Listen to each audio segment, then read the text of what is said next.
This story takes place 27 years after the First Corporate War.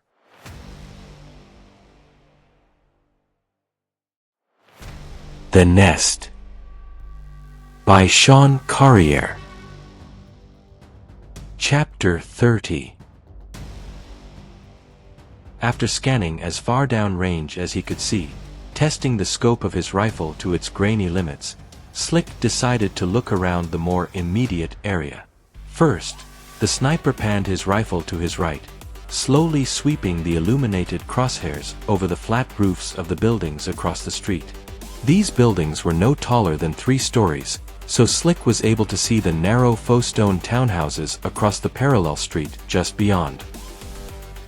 Slick decided to practice zeroing in on individual windows along the upper floors of the faux stones, peeking inside and testing the digital scope's self-focus. After finding himself staring at someone's sun-bleached family photos hanging on a wall, the sniper felt a flash of voyeuristic shame and looked away. Still in a mood to test his equipment, Slick tilted his rifle downward and began sweeping the ground floors of the buildings just across the street.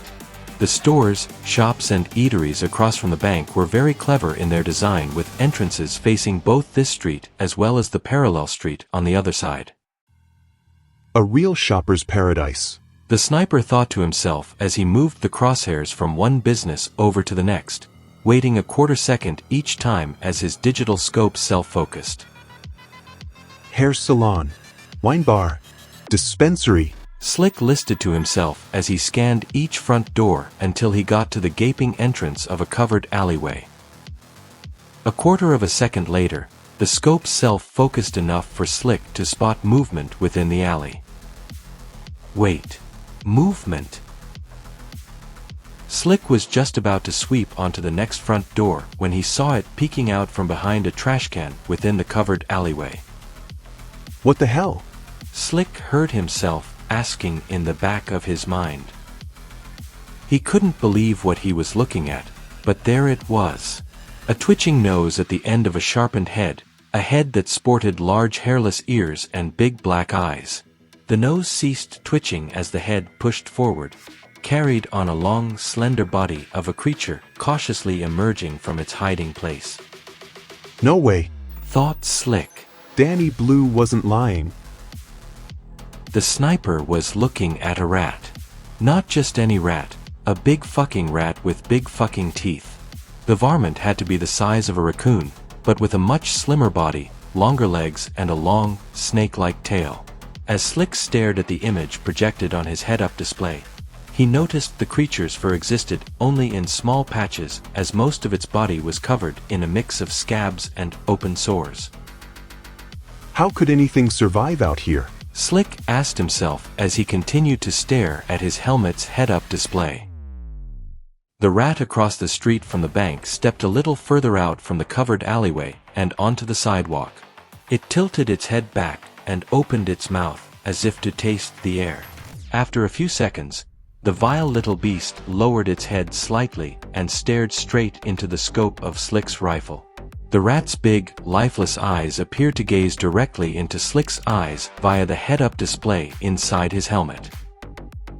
As unnerving as this interspecies stare-down was, the sniper had the presence of mind to activate the recorder built into his rifle's digital scope. Wait until the others see this, he thought to himself. Slick kept staring at the image of the rat staring back at him when he noticed another rat peeking out from behind the same trash can. Slick focused on this new arrival as it slowly waddled into view. This new rat was also oversized, and just as ugly as the first. But this rat wasn't skinny. If anything, this rat was plump and appeared very well fed. I think I'm gonna call you Fatso, Slick thought as he pulled back the zoom on his scope, making sure both creatures remained in sight. The sniper kept his eyes on the head-up display in his helmet, glancing between Fatso and the first rat he'd seen, the pointer. The pointer rat remained motionless, still staring across the street and directly into the rifle's scope. Its doll-like eyes appeared to be looking directly into Slick's. How can he see me? Slick asked himself. That critter's 40 meters away and in total darkness. Before he could analyze things any further, Slick spotted a third rat come awkwardly scurrying up along the sidewalk, half leaning against the forward wall of a storefront.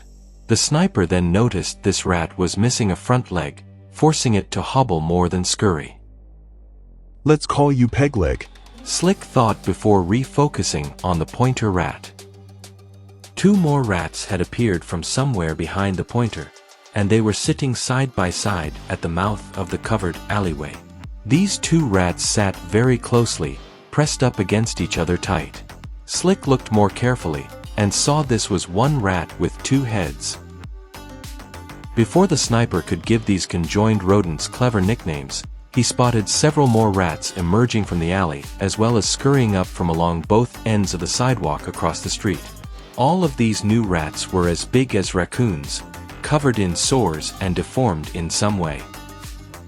That's when an especially big and especially ugly rat emerged. This one peeked out from under the nearest parked car, its pointed head sporting only one ear and only one eye.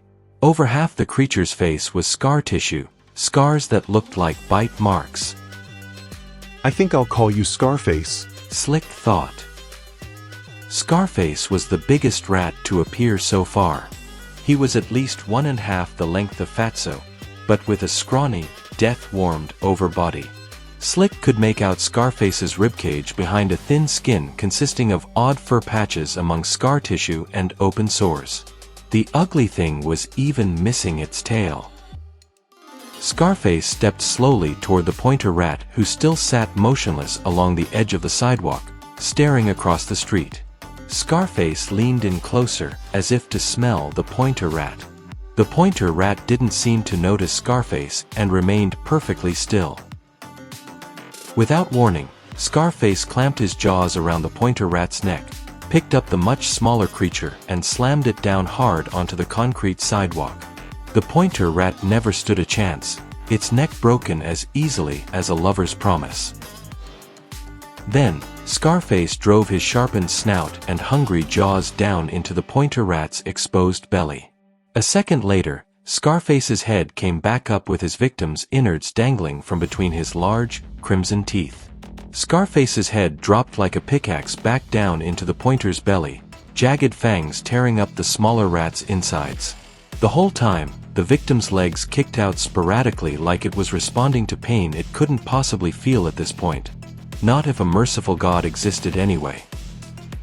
Slick then noticed several dozen more rats appearing across the street and gathering around in a half-circle near the covered alley. These rats just watched as Scarface devoured the pointer like it was some kind of grotesque opera.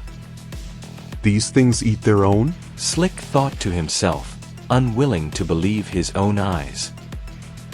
Scarface kept feasting on the pointer as even more rats seemed to spawn from every shadowy corner around the covered alley. By now, over 100 raccoon-sized rats were gathered in a big half-circle around Scarface, each one of them salivating and craving a piece of the fallen pointer. Slick kept the crosshairs dead on Scarface as it munched away on the pointer's corpse. The team's sniper didn't have to think long on what he wanted to do. He was going to shoot Scarface. Steadying his breathing and preparing to take the shot, Slick thought back to his childhood, when he'd first learned how to use a gun. Before he could even shave, Slick's grandpa had given him his first rifle, a simple 22 bolt action with a basic as fuck 4x scope. After just a couple months of backfield target practice, a preteen Slick complained there was no challenge in hitting tin cans, even from 400 meters out. His grandpa agreed it was time to up the difficulty, and began teaching him how to shoot moving targets. Every evening from harvest till first snowfall, Grandpa drove them out to the county's grain elevators for some good old-fashioned ratting. With his barely above a pea shooter 22, and his grandpa spotting for him, Slick learned real quick how to shoot in low light. Soon, the kid got pretty good at hitting his furry targets from over 100 meters away. Slick's grandpa taught him how to lead his targets with the crosshairs, mirror them and even predict their moves. Grandpa would always say, Don't shoot them where they're at. Shoot them where they're gonna be. With practice, young Slick could not only shoot a rat's leg off in mid-scurry, he could even call it beforehand like a pool shark. Third one from the right, Grandpa. Slick would say as he'd stare through his scope, making the best of the twilight. Grandpa would then confirm the target as he watched through his digital binoculars. Spotted. Left hind leg, second joint. Slick said between breaths just before squeezing the trigger.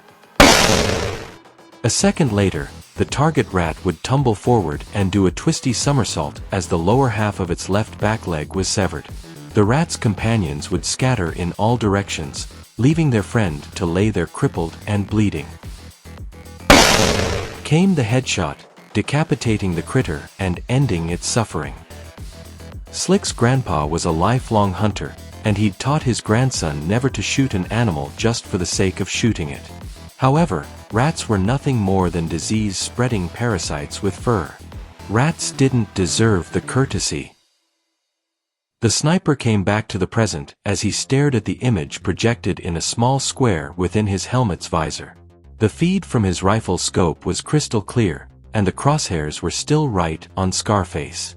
The furry demon still stood over the dead pointer rat, the smaller critter's motionless body hollowed out like a Thanksgiving turkey. Slick mirrored the target's few movements effortlessly. He'd never seen an animal eat one of its own before, and the sight of it disgusted him. The sniper wasn't worried about waking up his teammates as the barrel of his rifle had a built-in suppressor. Decision made, he took a deep breath and exhaled slowly. As he breathed in again, Slick had already set a steady rhythm with his own heartbeat and made his body as motionless as a statue.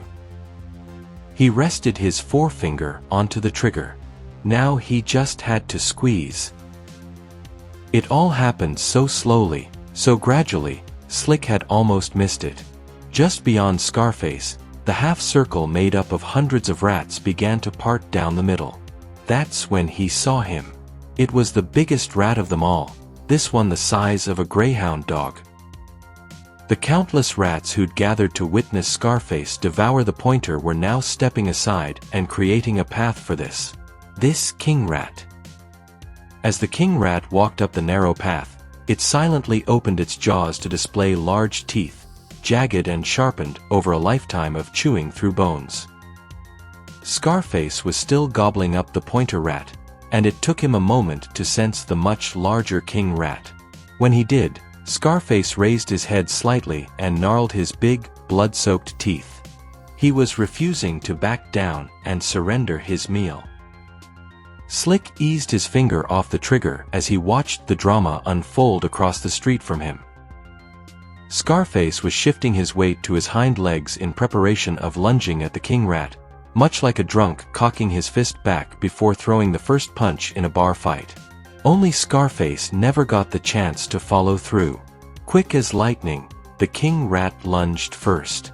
The king rat then clamped his jaw down onto Scarface's head, piercing his skull with his dagger-like front teeth. Scarface's entire body twitched and jerked for several seconds as if he was being electrocuted. Eventually, Scarface stopped moving and his body went limp. The king rat reopened his mouth and released Scarface's head, letting the dead rodent crumple onto the concrete sidewalk. A second later, the countless beta rats swarmed over Scarface and began to devour him. The king rat just stood over his subjects and watched them feast. What the hell? Slick heard himself screaming in the back of his own mind.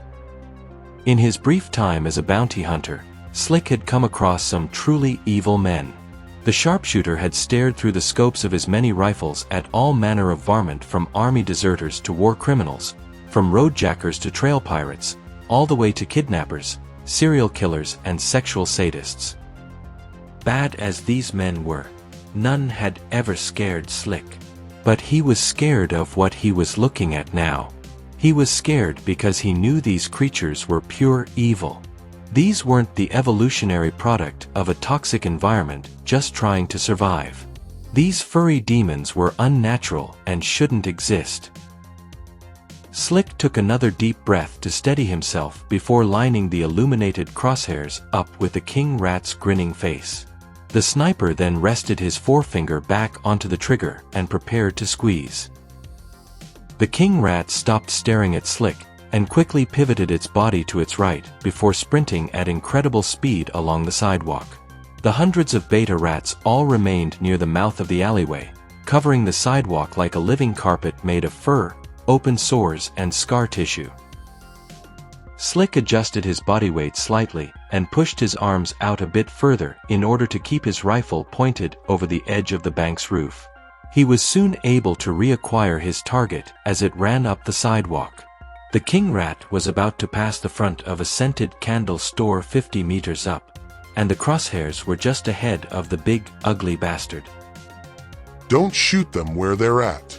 Shoot them where they're gonna be. Slick heard his grandpa's voice echo in his head. The rifle whispered. A fraction of a second later, the bullet meant for the king rat impacted with the sidewalk. The creature had changed direction in mid-run, and at exactly the right moment. Like it knew the bullet was coming. The king rat then ran out to the middle of the street, stopped and looked back. Slick stood up straight, held his arms above his head to make sure he could see the king rat clearly beyond Danny Blue's crashed SUV.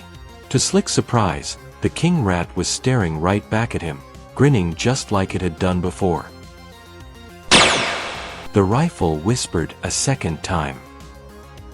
A tenth of a second later, the bullet grazed the pavement in the middle of the road and flew off into nowhere. Again, the king rat had sprinted away at just the right moment. Slick felt equal parts confusion and frustration as he struggled to reacquire his target. This was becoming a point of pride. The sniper hadn't stalked an animal in years, but he promised himself he'd take that damned king rat's head as a trophy and bring it back out of the C-zone with him. Slick was barely able to maintain a clear line of sight with the king rat as it ran in a zigzag pattern all the way to the end of the block. At the end of the block, on the other side of the street, was a gas station. The sniper watched as the king rat bolted straight for the cluster of fuel pumps. He took a guess and squeezed the trigger. The rifle whispered a third time. This bullet was luckier than the first two as it hit the king rat in mid-run. Slick could see the beast stumble slightly as an entry wound appeared along its back. But the massive rodent kept running before disappearing between the gas pumps. Damn it! Slick muttered under his breath. The sniper normally didn't curse, but he wanted a clean kill. It really bothered him that an animal he'd shot was still alive. That's when Slick stood up straight and looked over at the countertop bridge Kyle, bench press and Sam had built. Without a second thought, he walked to the bridge and stepped onto it. He was going to make his way across the rooftops to where he could spot the king rat again, and finally deliver the kill shot. Slick was just as afraid of heights as anyone else, but fear was overruled by the obsessive focus that had come over him. The sniper wanted the king rat's head. He wanted his trophy, and that's all he thought about as he stepped onto the thick, narrow wooden plank. Slick refused to look down, and he crossed the makeshift bridge in several quick, short steps. He was atop the neighboring building's roof before he knew it. The next 3 buildings were roughly the same height as the bank, but were only separated by a couple meters each. This meant Slick could hop from one rooftop to another until he found a better firing position. The sniper walked to the western edge of the second roof and pointed his rifle at the gas station at the end of the block. The view through the digital scope on Slick's rifle was instantly projected onto the head-up display of his helmet. The image took a second to focus, but he could see droplets of blood trailing off between 2 of the pumps. Slick stepped back a few meters, took a deep breath and ran toward the edge of the roof. The sniper leapt over the 2-meter gap with surprising grace despite his bulky radiation suit. The weight of the suit did make for a slightly harder touchdown than his knees would have liked, but he still jogged to the western edge of this new roof at a lively pace. As Slick got closer to the edge of this roof, he picked up his speed and leapt without hesitation. Loose gravel along the next rooftop provided some welcome cushioning for his landing. Still, the sniper had to crouch down to a near squat just to save his already aching knees. Damn it! Slick muttered under his breath a second time, the pain in his knees a cruel reminder he wasn't a young buck anymore. The sniper stood back up and walked to the western edge of this roof. Like the bank, this roof had a massive skylight, and he pointed his rifle at it. The night vision of the scope allowed Slick to peek down into what looked like a spacious yoga studio. He could even see the firing positions Kyle and Sam had set up by the front windows hours earlier. Floor tiles made of law books and boxes overstuffed with documents stacked up against the wall. At the western edge of this roof, the sniper raised his weapon and aimed it at the gas station. From this angle, Slick could see most of the gas station, and he spotted a trail of the king rat's blood leading into the attendant's booth. The beast was wounded and hiding. Slick looked at the gap from this roof over to the next, just shy of 3 meters. The sniper calculated the distance and walked back a ways. He tucked his rifle against his chest tightly and took a running charge toward the dark, open space. Slick jumped as high as his knees and the heavy radiation suit would allow him to, and he landed in a clumsy half-somersault half-breakfall on the third roof down from the bank. Slick picked himself up, dusted himself off, checked his rifle, and began walking to the western edge of this fourth roof where he hoped he'd finally get a clear line of sight at his soon-to-be trophy. At the front western corner of this roof, the sniper raised his weapon and aimed it at the gas station. Slick felt a rush of adrenaline as he spotted the king rat's long hairless tail just within the attendant's booth. The tail was moving slightly. The beast was still alive. Slick was deep in the throes of tunnel vision level obsession. He was taking stupid risks for no real reason. All he knew was he wanted to finish what he'd started. Slick looked at the 4-meter-wide gap between the roof he was standing on and the roof of the next building over, a furniture store. Not only was the gap too far to jump, the next building over was a whole story shorter than the one he was on. Undeterred, Slick pointed his rifle down into the inky black alley and used the scope's night vision to look for a way across. There it was, an old-school fire escape. Not only did this building have a fire escape, so did the furniture store next door. Even better, the 2 fire escapes nearly touched just 2 stories down from where the sniper stood. Slick found the roof's hatch, popped it open, and made his way down into the building's top floor, a loft-like space filled with rows and rows of telemarketers' workstations. The sniper soon accessed the fire escape and stepped out onto it. He then climbed down a thin metal staircase to a metal balcony-like structure. Less than a meter across from this landing was the top landing for the furniture store's fire escape. Slick easily reached over and pulled himself onto the top landing of the neighboring building's fire escape. The sniper soon found the ladder leading up to the furniture store's roof and climbed it as quickly as he could. Once up on the roof, he sprinted toward the forward edge. Slick should have walked slowly and not rushed. He should have been more careful and checked his surroundings, but the sniper had hunter's fever. Suddenly, he felt the surface he was running on become loose and crumbly beneath his feet. That's when Slick realized just how badly he'd fucked up. The section of roof he was running across collapsed underneath him, and he fell through it like a bowling ball through a thin layer of styrofoam. Instead of a proper top floor, the furniture store had a ceiling 3 stories high, like an atrium. This created an open and airy shopping environment, but it also meant a 3-story drop for Slick as he fell through the freshly made hole in the ceiling. Sometimes, fate has a funny way about it. Slick should have hit a hard concrete floor and been killed instantly. Instead, the sniper landed onto a king-sized bed displayed in the center of the store. This saved the sniper's life, but the impact, as cushioned as it was, knocked the wind out of him. After an unknown amount of time, Slick caught his breath and willed his eyes open to the pitch-black interior of the furniture store. The sniper took a few moments to analyze the various levels of pain he felt all over his body. After determining he didn't have any broken bones, he felt around him for his rifle. When he couldn't find it, Slick experienced true fear. Instinctively, Slick began working the keypad on the left forearm of his radiation suit. He was able to reopen the feed from his rifle's scope to his helmet's head-up display. The scope was still working and it was still set to night vision. Slick stared into the image projected inside his helmet's visor, and saw himself from somewhere a few meters off to his right-hand side.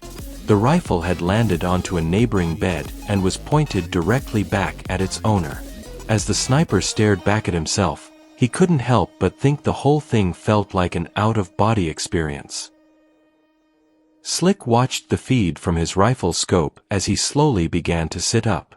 That's when he noticed several raccoon-sized beta rats scurrying over other furniture displays visible in the background, only a couple meters away from him.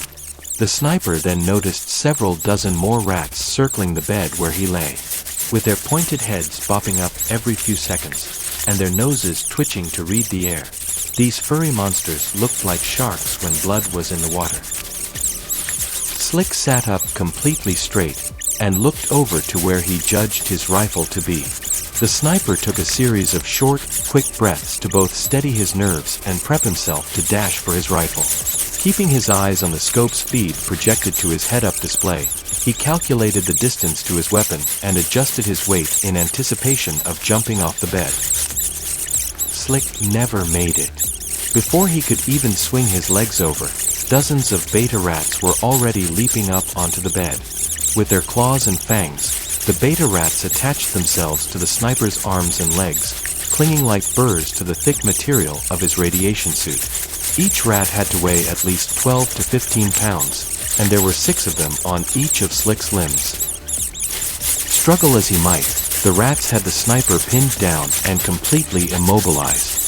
Slick expected to feel these overgrown rodents start biting and ripping into him, but they just remained as they were and used their combined weight to hold him down. That's when he noticed the rats were leaving his head and torso uncovered, like they were preserving them. Slick didn't panic. He was too busy trying to think of a way out. The sniper reasoned that if the rats weren't trying to eat him, he had a chance of getting out of this. Any hope Slick had begun to feel quickly evaporated as he stared at the feed on his head-up display, and saw the countless rats covering the floor were parting, creating a narrow path to the bed. That's when the king rat entered the picture, slowly walking up the narrow path. Slick could see the beast was bleeding from an open wound midway along its back, yet it seemed unfazed, like it couldn't feel pain. The king rat leapt up onto the bed and stood victorious over the helpless sniper, studying him. This only lasted for a few seconds. Then, with the same quickness it had used against Scarface a few minutes earlier, the king rat opened its jaws wide and drove its head down into the sniper's belly. Big jagged teeth easily tore through the thick material of the radiation suit and were soon digging into living flesh. Slick screamed in agony as the king rat's fangs ripped into his guts. Once the beast had clamped a mouthful of meat, it pulled its head back. Slick was still conscious. He felt everything as he stared at the head-up display. As bad as the physical pain was, watching his own intestines being pulled out of his body was worse. Far worse. The king rat tilted its head back and opened its throat to gobble down Slick's warm innards. The beast savored the human meat before driving its head back down into the gaping wound. Instinctively, the king rat then dug its way up and under the sniper's ribcage, helping itself to his lungs and still beating heart. The last thing Slick saw before he lost consciousness was the live feed on his head-up display, the green grainy image of the king rat feasting on his still living body. This only served to amplify the horror.